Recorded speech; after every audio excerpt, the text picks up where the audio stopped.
Calaroga Shark Media.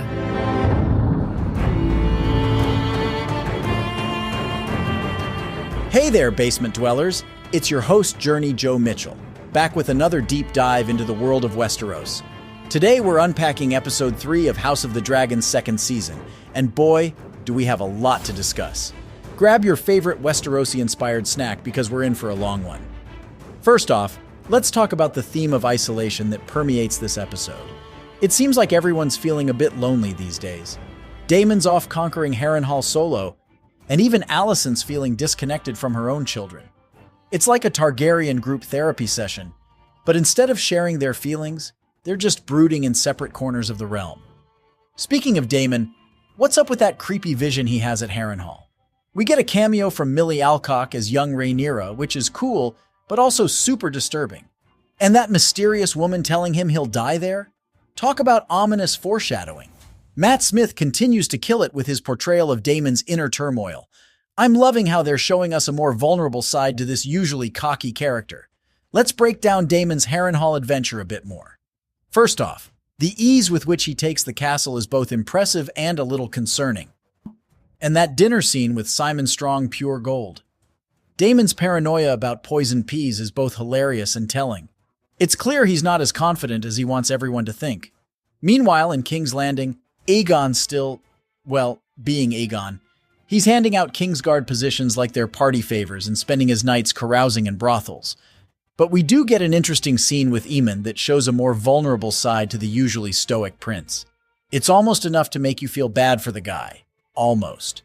Tom Glyn Carney and Ewan Mitchell are doing a fantastic job showing the complex relationship between these brothers. Now let's talk about the MVP of this episode, Simon Russell Beale as Sir Simon Strong. This guy shows up for like 2 scenes and completely steals the show. Can we keep him around, please? I'm particularly fond of his line about the legendary status of his peas. It's this kind of humor that keeps the show from getting too grim. But the real highlight of the episode is that final scene between Rhaenyra and Alicent in the Sept. Emma Darcy and Olivia Cooke absolutely nail it. The tension, the history, it's all there. This is the kind of scene that reminds you why you stick with this show through all the political maneuvering and dragon logistics. Let's break this scene down a bit more.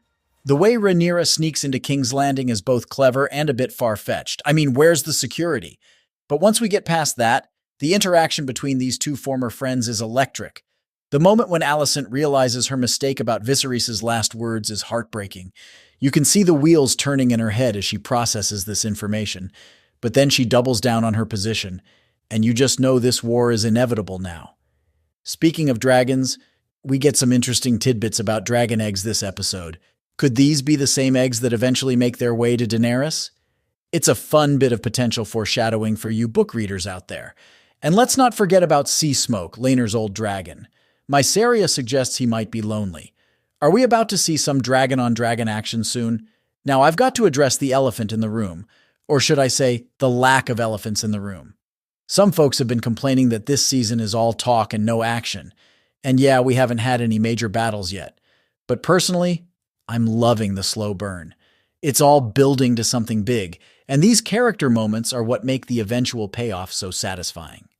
Let's talk about some of the smaller moments that really stood out. Criston Cole's face when he's told to take Gwaine Hightower with him. Fabian Frankel's reactions are always on point. The brief glimpse we get of the aftermath of the Battle of the Burning Mill, sometimes not showing the battle is more effective than a big CGI fest. Ulf's scene in the brothel. This seemingly minor character is getting quite a bit of screen time. I'm betting he'll be important later. Rhaenyra's farewell to her children. Emma Darcy's performance here is subtle but powerful. I also want to give a shout out to the costume department. Alicent's prayer gown in the Sept scene was particularly striking. And did anyone else notice how Daymon's armor at Harrenhal seemed to echo the architecture of the castle? These little details really help build the world. So what did you think, fellow basement dwellers? Are you Team Rhaenyra or Team Alicent after that confrontation? Who had the best one-liner this episode? My money's on Simon Strong.